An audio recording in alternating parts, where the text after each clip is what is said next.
Até onde? Até onde pode ir ou pode nos levar a nossa mente diante do sofrimento, diante das preocupações, das angústias, dos grandes desafios? Até onde a nossa mente pode nos levar?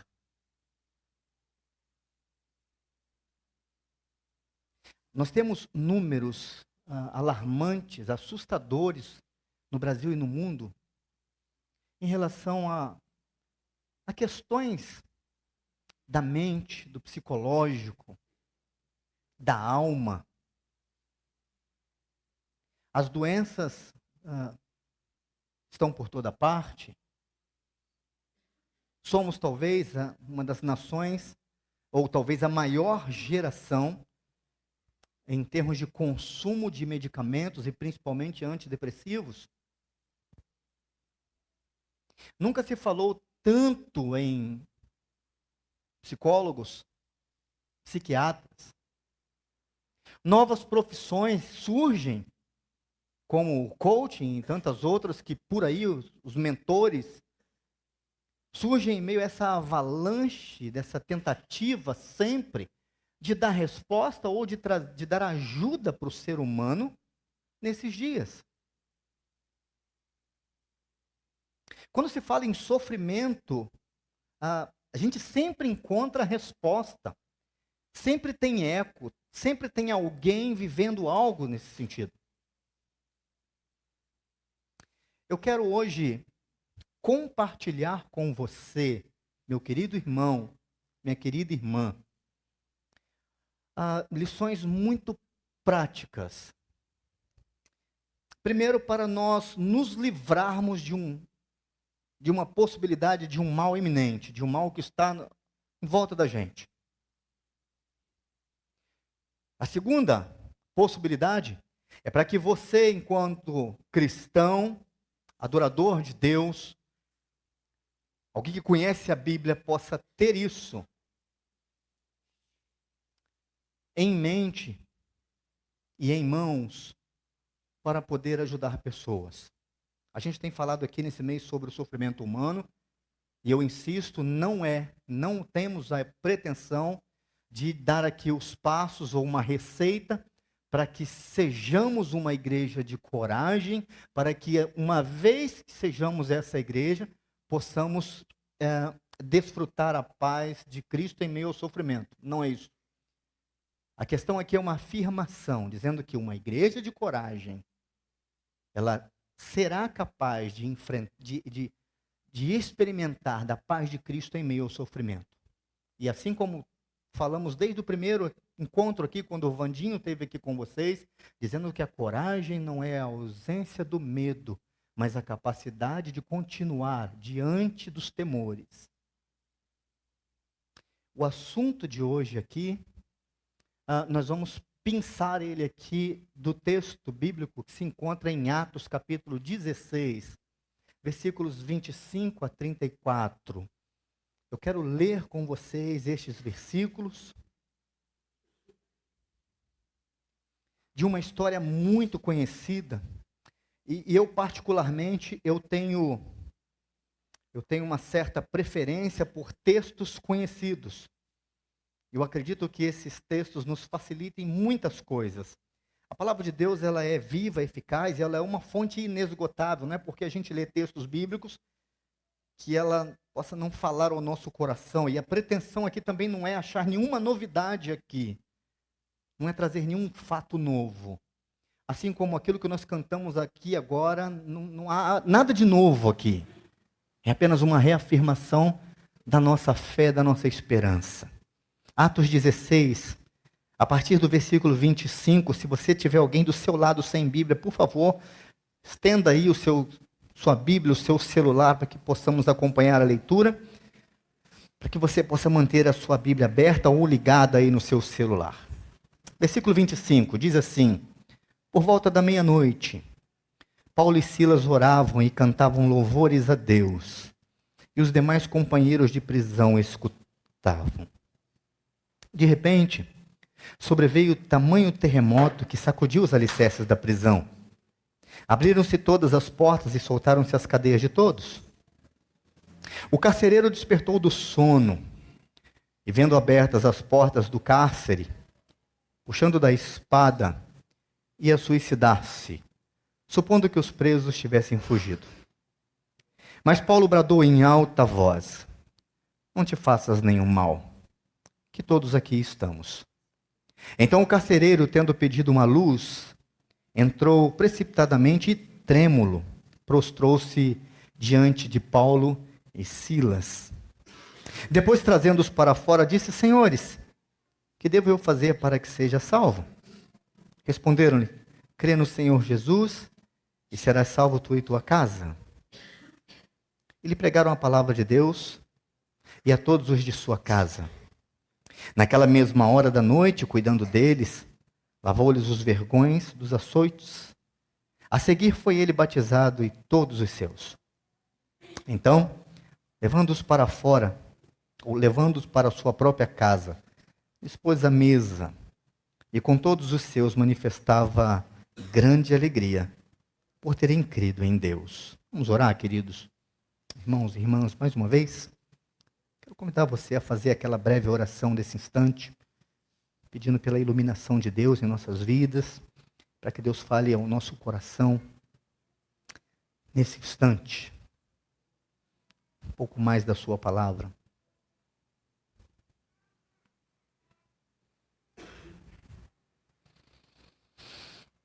Obrigado, Senhor, por tua palavra lida e por estarmos essa noite na tua casa, pelo privilégio que temos de podermos juntos adorarmos o teu nome,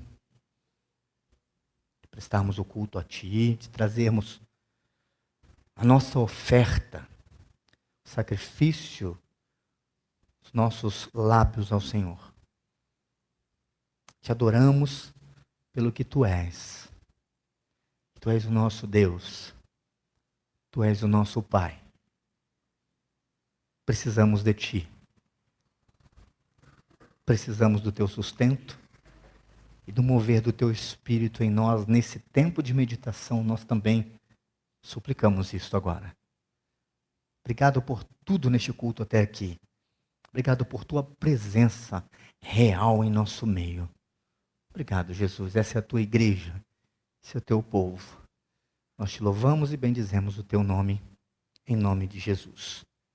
Amém e amém. O restante do versículo diz que ele e os demais, ou eles e os demais companheiros de prisão escutavam. Ou Paulo e Silas oram e cantam louvores, os demais escutam tudo isso. Aqui é o drama da masmorra. E a história, creio que você deva se lembrar, mas se você, ou se porventura alguém aqui nessa noite não sabe dessa história, tudo começou numa viagem missionária. Quando Paulo, então, juntamente com seus companheiros, decidem para um determinado lugar, e eles partem para pregar o evangelho, e no meio da viagem, ou seja, no início já da viagem, tudo se torna diferente. Paulo quer ir para uma região, e os ventos lhe são sempre contrários. Eles querem ir pregar numa determinada cidade, mas não está sendo possível. E no meio de tudo isso, Paulo tem uma visão de um varão macedônio que precisa de passar para um outro lado, para uma outra região, e ali então, entendendo Paulo que o Espírito Santo está dirigindo ele e toda a sua comitiva para um outro lugar, eles vão, e nessa cidade vai acontecer a conversão de Lídia e a conversão do carcereiro, que é a história que nós lemos. Eles vão parar na cadeia depois de um dia muito complicado. Paulo e Silas são acusados de causar tumulto na cidade, de pregar algumas coisas, algumas lições contrárias àquilo que a tradição entende.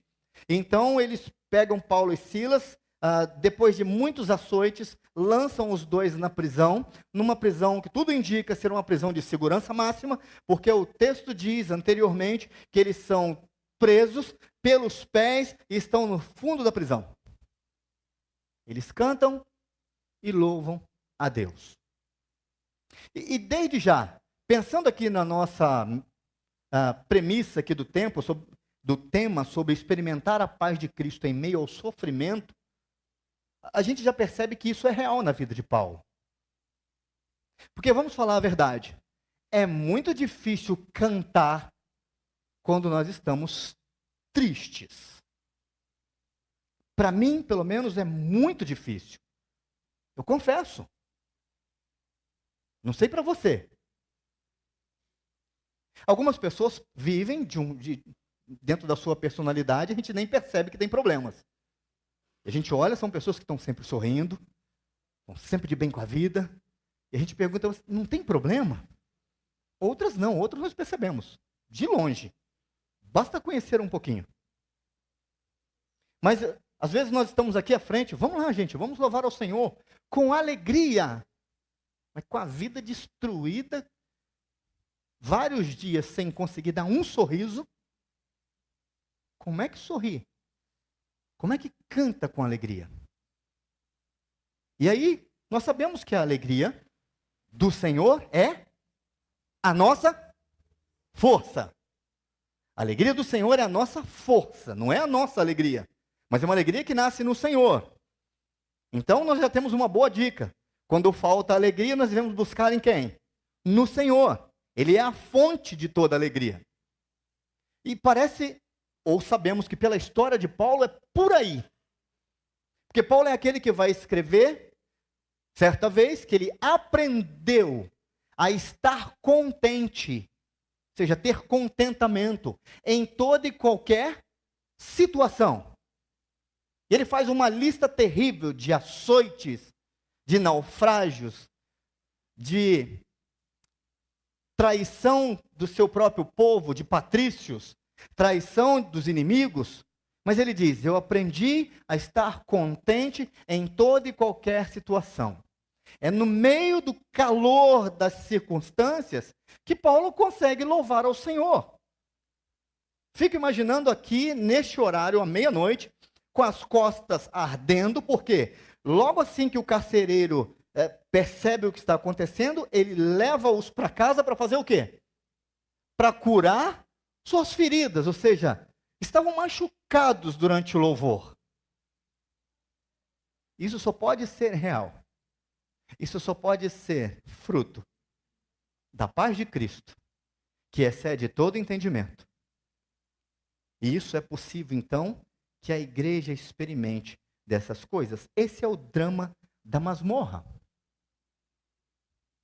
Então, a gente olha para isso hoje e fala assim, peraí, pastor, mas algumas coisas não se encaixam, porque, pelo menos, quando a gente tenta aplicar isso no nosso dia, nesse momento, algumas coisas vão fugir da gente aqui, porque aqui, de cara, ninguém está amarrado, ninguém está em prisão, pelo menos.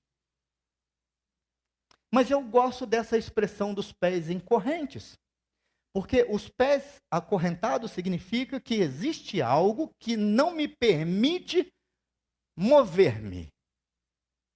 E aí, embora nós não estejamos dentro das masmorras, nós corremos o risco de, na nossa vida, na nossa história, no exato momento que nós nos encontramos hoje, corremos o risco de existir alguma coisa presa aos nossos pés, que nos impedem, nos atrapalham a andarmos, a irmos para frente, a experimentarmos das bênçãos, das maravilhas de Deus verdadeiramente, como se um peso, assim como o autor aos Hebreus diz, olha, corramos com perseverança a carreira que nos está proposta, desembaraçando de todo o peso e de todo o pecado que tenazmente nos assedia. Pecado é um grande peso.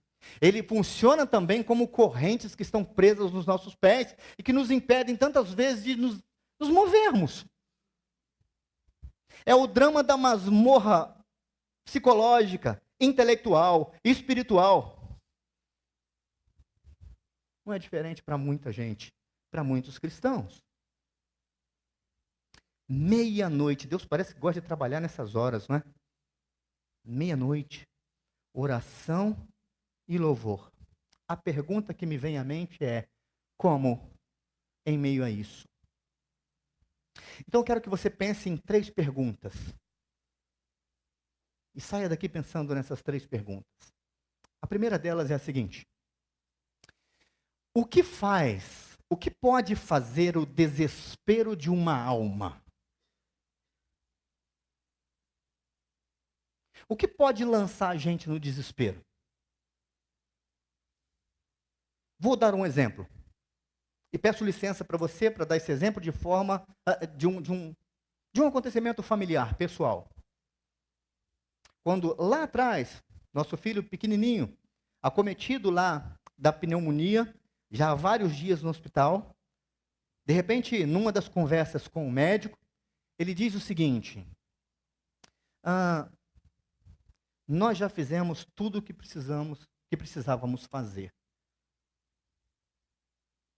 Precisamos esperar que ele reaja agora. Essa é a hora do desespero da alma. Nesses momentos. Porque a gente acha, no fundo, nós achamos que nós temos tudo sob o controle.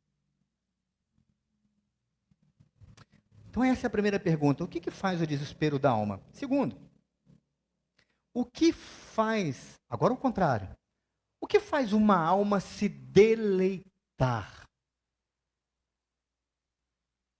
É a ideia do relaxar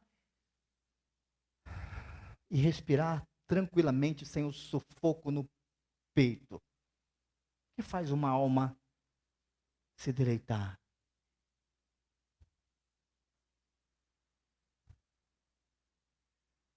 A gente, numa das aulas na escola dominical, a gente estava tentando um dia desse definir a ansiedade, não é?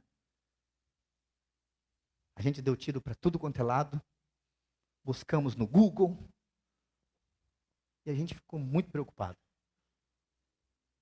E quando você fala de ansiedade, você fala de algo que espreme o peito. E como eu disse na semana passada, agora o Ministério da Saúde diz que a ansiedade é doença. Terceira pergunta: o que pode libertar uma alma aflita?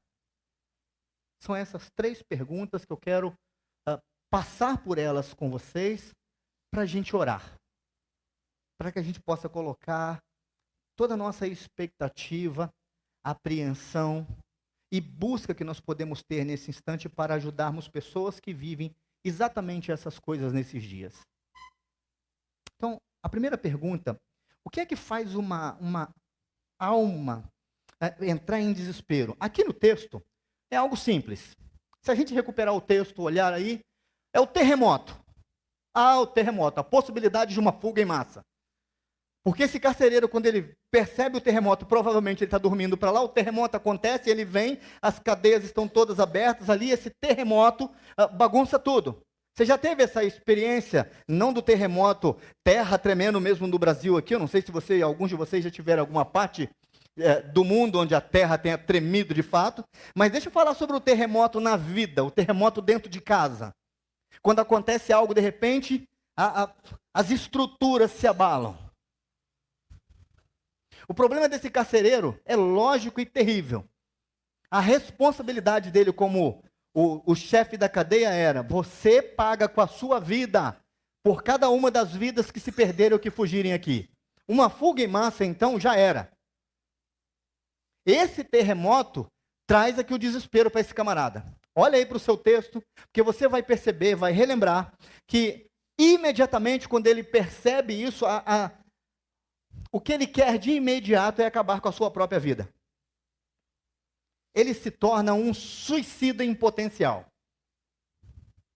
Agora, deixa eu pegar esse gancho aqui e tentando transpor isso para um possível motivo de desespero da alma para os nossos dias. Esse é o exercício, é o grande desafio aqui.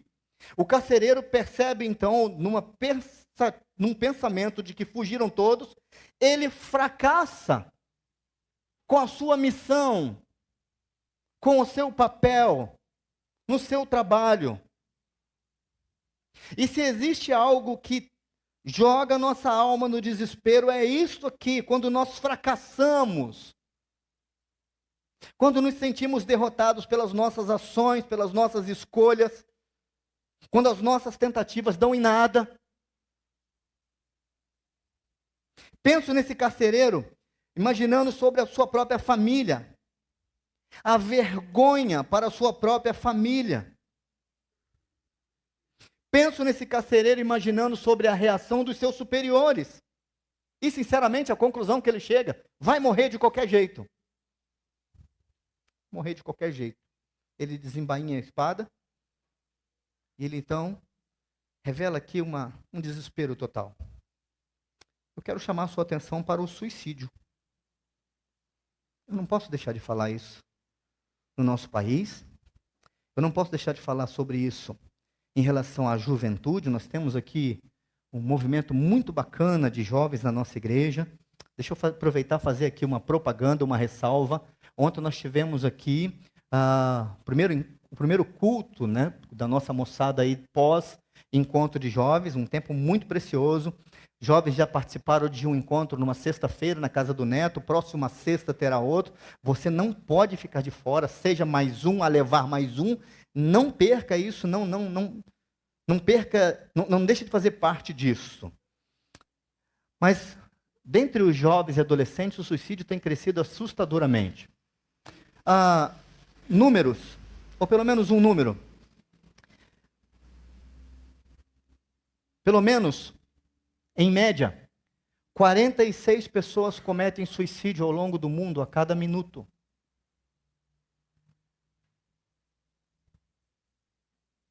É muita gente.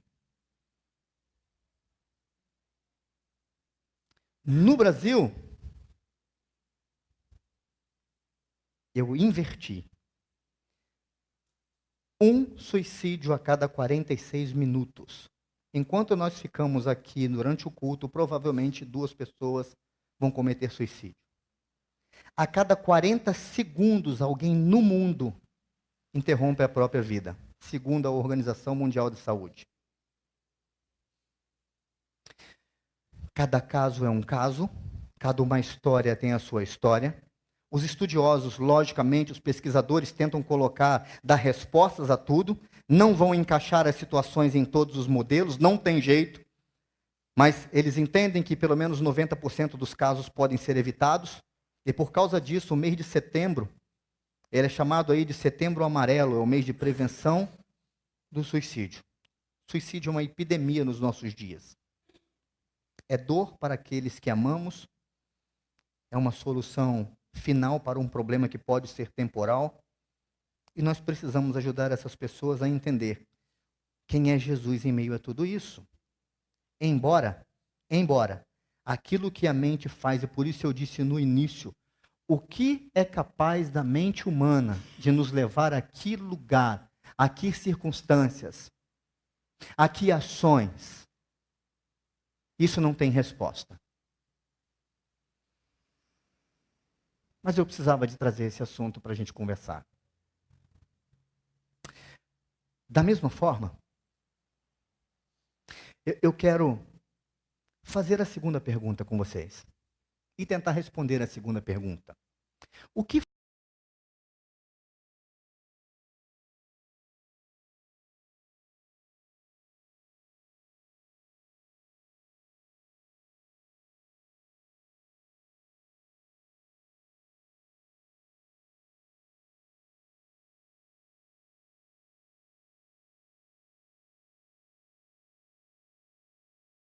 estarmos no lugar certo? Paulo e Silas sabiam que estavam engajados na obra de Deus. Embora quisesse ter ido para um outro lugar, mas quando as coisas acontecem, eles sabem que eles estão em meio à obra de Deus, trabalhando pela vontade de Deus. Uma das perguntas mais desafiadoras que às vezes a gente pode fazer para uma pessoa é o seguinte: por que você sai de casa todos os dias? Quando você se levanta, você que sai, logicamente. Você que sai de casa, se arruma, sai para o seu trabalho, você que sai para a escola, para a sua faculdade. Você está construindo o quê? Quando você chega no final da semana e você olha para trás, você para lá, o que eu construí durante essa semana na minha história de vida? Quando nós olhamos para o final do ano, então, olhamos para o... Passou o ano e passa rápido demais. O que nós construímos no último ano, no ano passado? Como é que está sendo a nossa história, gente? Porque uma das piores, das grandes frustrações da nossa vida é justamente a sensação de uma vida sem sentido. Não sei porquê, estou aqui, não sei para onde vou nessa vida aqui. As minhas ações não têm razão. Futilidade. Nós somos uma geração recordista em futilidades. Tentando preencher vazios da nossa vida, da nossa alma, com coisas muito fúteis. Com muita bobeira. Alguns vão mais longe. Vida dupla.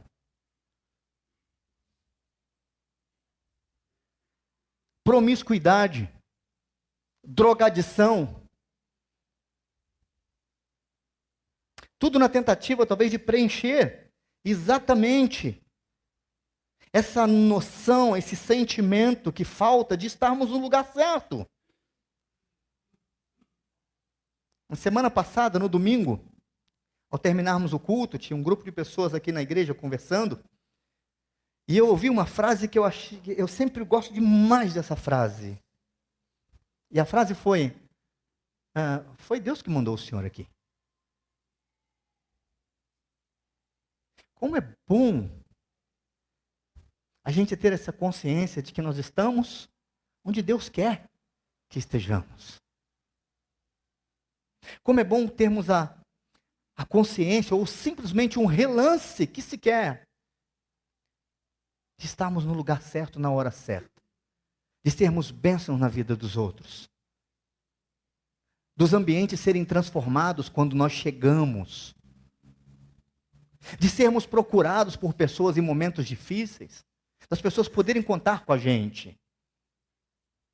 O deleite da alma de Paulo e Silas é ter a certeza de que está no lugar certo. De terem ações dirigidas para abençoar pessoas. Não existe sensação, sentimento melhor do ser humano do que a ajuda e o serviço ao outro, ao próximo.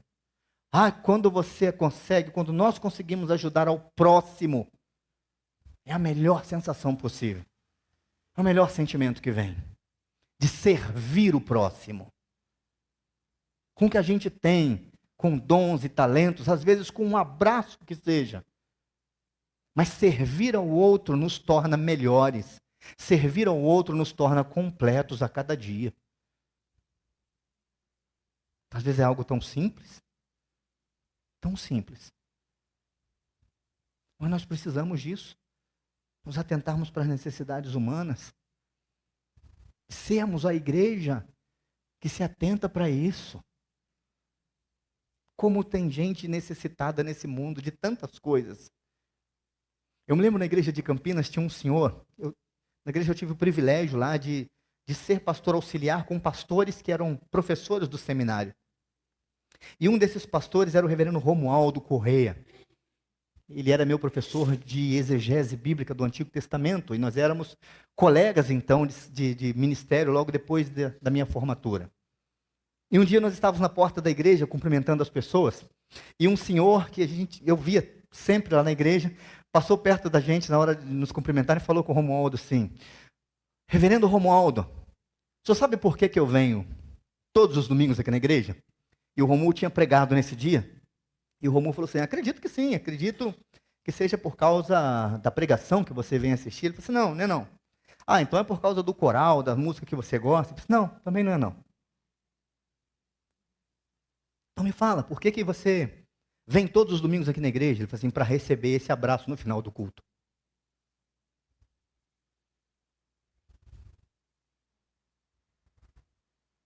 E o Romualdo era muito amoroso. Falou: então vem aqui, me dá esse abraço. Ele, ganhei a semana. Um abraço. nós nos sentimos melhores, contribuímos para que uma alma possa se deleitar quando nós temos a consciência de estarmos no lugar certo, quando caminhamos próximos à vontade de Deus, mas quando as nossas ações são dirigidas para as necessidades humanas. Vou aproveitar o gancho, fazer a propaganda. Nossa junta diaconal se dispôs aqui a todo segundo domingo nós arrecadarmos alimentos para nós enviarmos lá para o Wave, Daniel e companhia. Segundo domingo. Começamos no mês passado. Pastor, eu não entreguei no domingo mês passado. Você já está atrasado. Traz domingo que vem. Traz domingo que vem. Você está atrasado, porque logo depois é segundo domingo. E a gente traz de novo. Mas se você não trouxe, está valendo o atraso. Traga, deixa aqui na porta da igreja, deixa com a gente durante a semana aqui, mas não deixe de participar. Você vai se sentir melhor. Você vai colaborar para que uma alma possa se deleitar. E a sua própria alma vai. Se você for alguém que participa disso daqui, que busca estar na vontade de Deus, no centro dela, que tem as suas ações dirigidas para pessoas, você vai, estou afirmando, você vai poder desfrutar da paz de Cristo em meio aos sofrimentos. Porque você vai estar justamente participando com Jesus e com Deus do que eles estão fazendo. Quando nós lemos aqui que Deus sabe que quando nós temos necessidades, Ele não deixa as coisas faltarem, não está falando só para a gente. Está falando para a gente lá fora que Deus está abençoando e guardando. E aí Ele usa a gente como eu e você para cumprir a palavra dEle. Para fazer com que as necessidades dos outros sejam atendidas. E aí, quando a guerra vier no meio da igreja, nós vamos desfrutar da paz de Cristo. E sinceramente, não quero ser profeta do caos, mas vem bomba aí para cima da igreja. Vem bomba. Nós passamos um longo tempo, nós, Igreja Evangélica Brasileira, curtindo e usufruindo da liberdade cristã que nós temos, de adorar a Deus sem impedimentos, de professar a nossa fé. Mas existem leis lá no Congresso, que a cada dia que passa estão nos apertando mais e mais, para que a gente não pregue aquilo que precisa ser pregado aqui. A igreja corre o risco de voltar para a clandestinidade, dentro das leis de um país. E foi só assim, ou foi desta forma, que os maiores movimentos de crescimento da igreja aconteceram ao longo da história. Será que Deus precisará nos jogar na clandestinidade para que a gente possa acordar enquanto cristãos?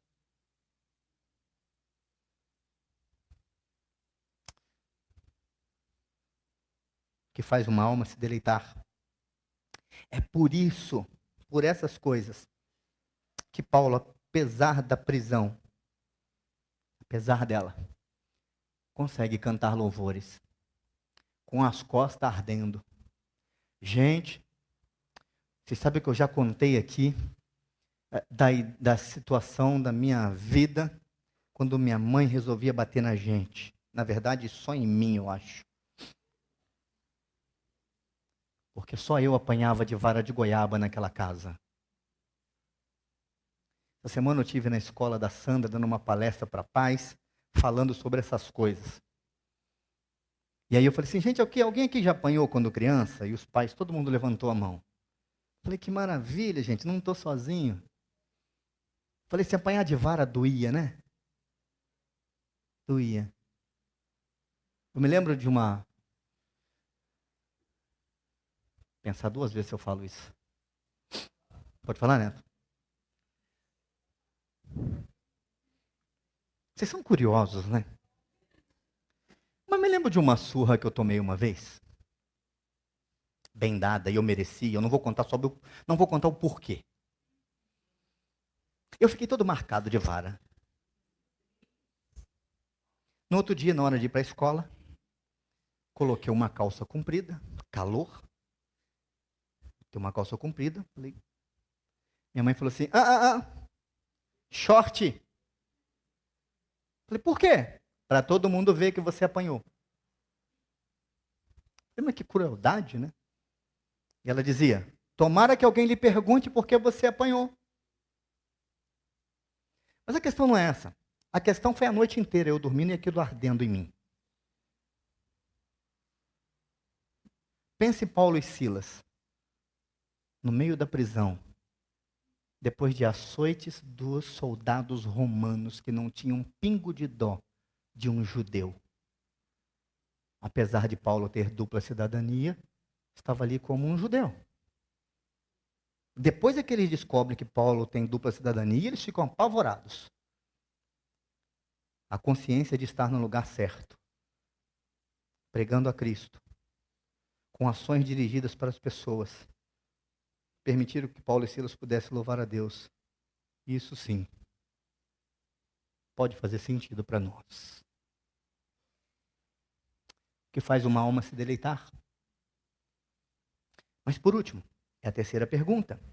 O que pode libertar uma alma aflita?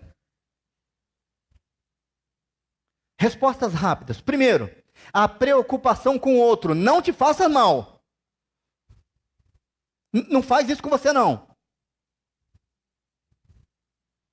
Preocupação. Ação de impedimento disso. Se colocar entre ali a pessoa e o mal que ela pode fazer e tentar mesmo impedir. Não faça mal você, não. A outra coisa, presença. E aí eu diria a própria presença da igreja. Porque a palavra de Paulo aqui é, estamos todos aqui.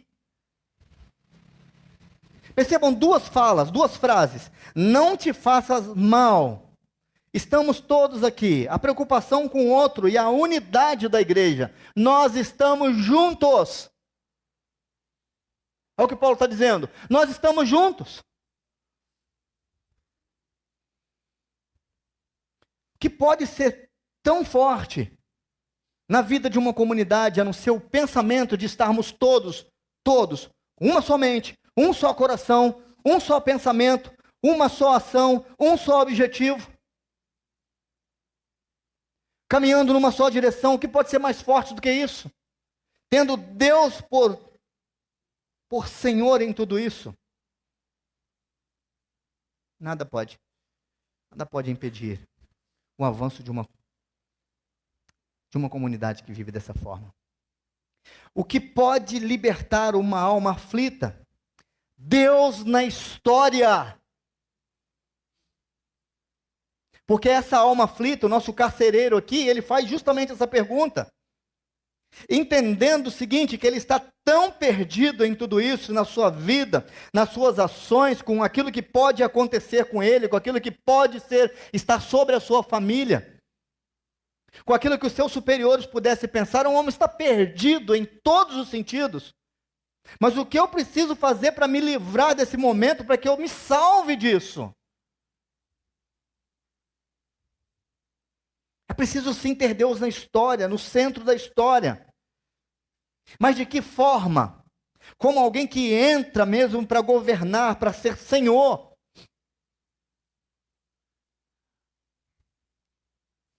Vamos falar a verdade. Às vezes a gente passa por situações muito parecidas. E a gente se pergunta, o que eu preciso fazer para me livrar dessa situação? Pensa lá você, fecha aí os seus olhos. Pensa se em algum momento da sua vida, da sua história, você não esteve diante de alguma situação e você pensou exatamente isso. Meu Deus, o que eu preciso fazer para resolver essa situação? A gente não está falando aqui da salvação de Cristo. Cristo já nos salvou da morte eterna. Jesus Cristo vai voltar não para nos salvar de novo. Ele já nos salvou. Ele vai voltar para resgatar a sua igreja e para exercer o seu direito de rei. mas não para salvar. Ele já salvou. Mas vira e mexe, nós nos deparamos por situações assim. O que eu preciso fazer para sair disso? Para me livrar desse momento? O que pode libertar uma alma aflita? O anúncio de uma mensagem de esperança. Crê no Senhor Jesus Cristo. Queridos, o que pode nos libertar, ou libertar a nossa alma aflita? Uma mensagem de esperança. Crê no Senhor Jesus. Crê naquilo que o Senhor Jesus pode fazer. Em meio ao caos. Aliás, naquilo que o Senhor Jesus pode fazer, em meio às tribulações, em meio às provações, em meio a situações de desespero, em situações de morte.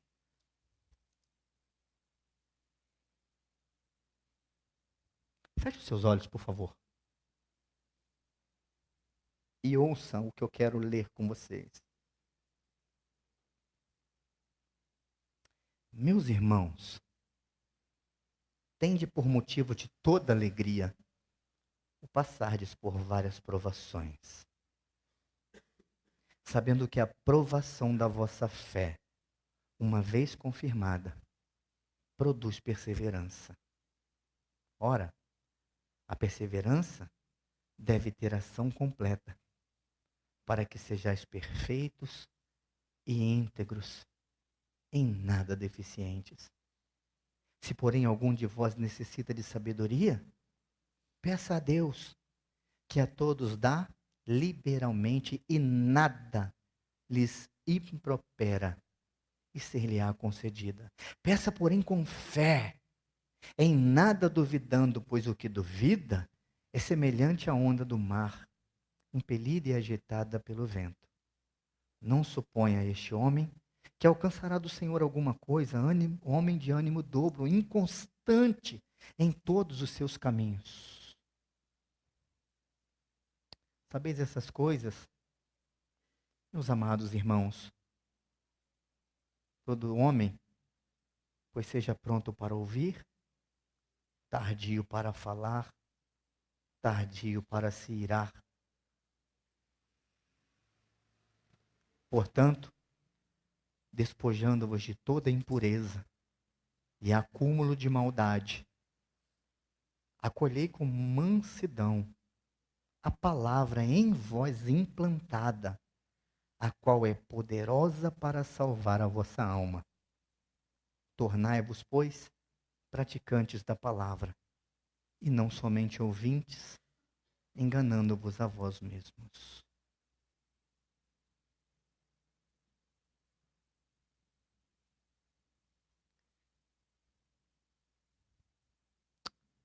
Deixa eu encerrar aqui. Viva, pense e pratique o seguinte. Em primeiro lugar, concentre o seu olhar em Jesus, não nos problemas. Concentre o seu olhar em Jesus, não nos problemas. Uma das histórias mais conhecidas e mais fantásticas da Bíblia, sem dúvida, é o duelo entre Davi e o gigante Golias. O que pouca gente percebe é que Israel inteiro tem os seus olhos voltados para o gigante. O exército de Israel olha para o gigante. O próprio autor da história lá tem o foco no gigante. Ele descreve a armadura do gigante, ele descreve a espada do gigante, a lança do gigante, quantos quilos se pesa a lança, ele é especialista em gigantes. Assim como nós. Davi é um especialista em Deus. Ele olha não para o gigante, mas ele diz: você vem contra mim com espada e com lança. E eu vou com você, contra você. Em nome do Senhor dos Exércitos de Israel. O Deus a quem você tem afrontado. Muita gente cria os seus obstáculos, sendo especialistas em gigantes. Quando nos colocamos diante dos nossos problemas, enfrentamos as nossas adversidades, eles se tornam gigantes na nossa frente. E às vezes, antes mesmo da batalha, nós já caímos diante dos gigantes. Porque nós temos, às vezes, o nosso olhar concentrado nas adversidades, nos obstáculos. Concentre seu olhar em Jesus e não nos problemas. Viva, pense e pratique o seguinte. Identifique-se com Jesus no seu sofrimento. Paulo diz isso. Participa dos meus sofrimentos como bom soldado de Cristo. O sofrimento de Cristo é um modelo. O cristianismo é a única religião, o único movimento onde o mocinho morre para salvar os bandidos.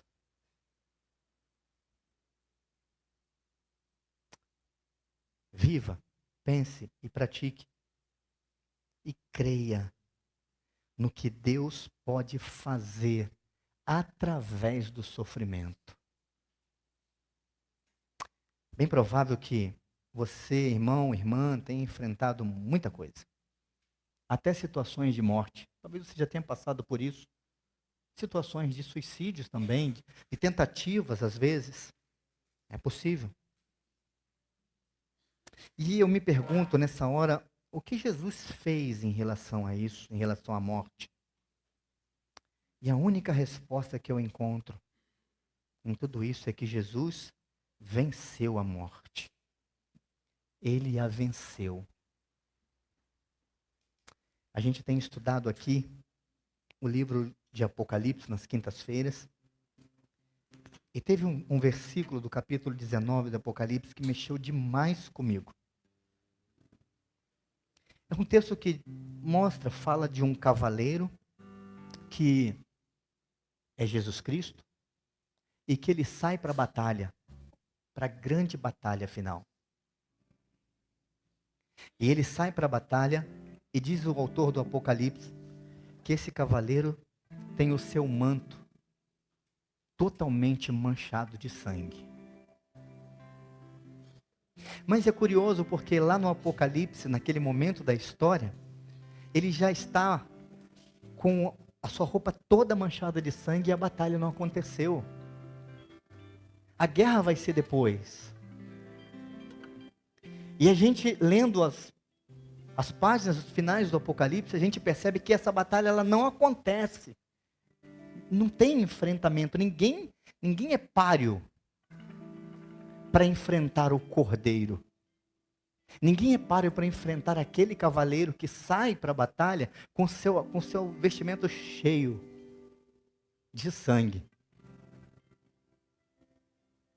Antes mesmo da batalha acontecer. Porque, na verdade, o que o autor do Apocalipse quer ensinar para a gente é que a batalha já aconteceu. Aquele cavaleiro está com a sua roupa cheia de sangue. Porque ela foi manchada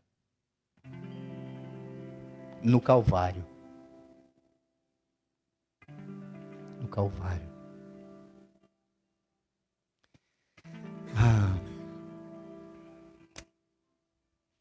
Permita-me dizer uma última coisa para você, meu irmão, minha irmã, nessa noite.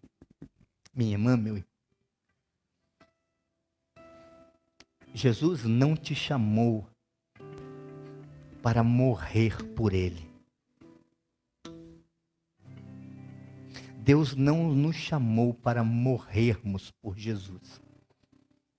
Quem tinha que morrer nessa história já morreu. Jesus nos chamou, Deus nos chamou para vivermos por Ele. Não se mate em meio a tudo que está à sua volta. Não mate seus dons, seus talentos. Não mate o chamado de Deus para a sua vida. Para que Deus te chamou um dia? Para que Deus te deu esses dons, esses talentos? Não mate isso. Não seja mais uma das pessoas que estão dentro da igreja dizendo: eu já fiz de tudo na igreja, já passei por tudo. Não, quem fez tudo foi Jesus. Ah, mas está pesado, está cansado estar assim. Não é para você morrer pelo evangelho. Não é para você morrer pela igreja. É para você viver pela igreja. É para você viver por Jesus. É para você viver pelo evangelho. É para você viver por Deus. Cuidado. Porque o suicídio cresce assustadoramente, sim. Mas a gente pode não falar aqui do suicídio tirando a vida propriamente, mas falar do suicídio espiritual.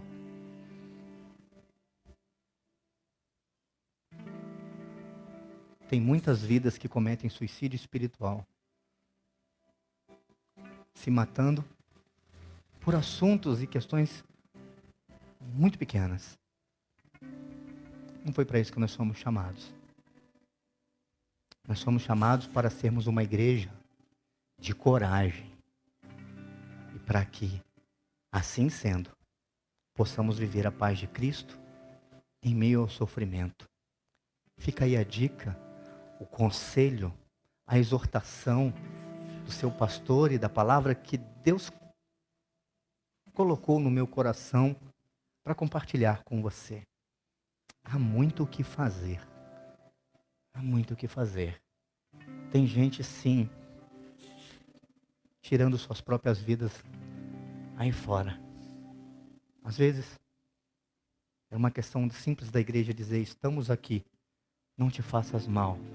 A gente quer caminhar junto, nós estamos juntos. Mas nós não vamos conseguir fazer isso enquanto muita gente continua espiritualmente dentro das igrejas, cometendo suicídio todos os dias. Não jogue seus dons e talentos fora. Não faça isso. Não faça isso. Quero convidar você para a gente orar. Baixe a sua cabeça. Vamos falar com Deus. Quero que você ore por você mesmo, mas quero que você ore por alguma pessoa que você possa se lembrar. Ela não está aqui, talvez, mas você pode se lembrar de alguém. Você pode se lembrar de alguém que talvez precisa simplesmente de você chegar perto e dizer: olha assim, olha, nisso que você está vivendo eu estou aqui, tá bom? Estamos juntos. Estamos juntos.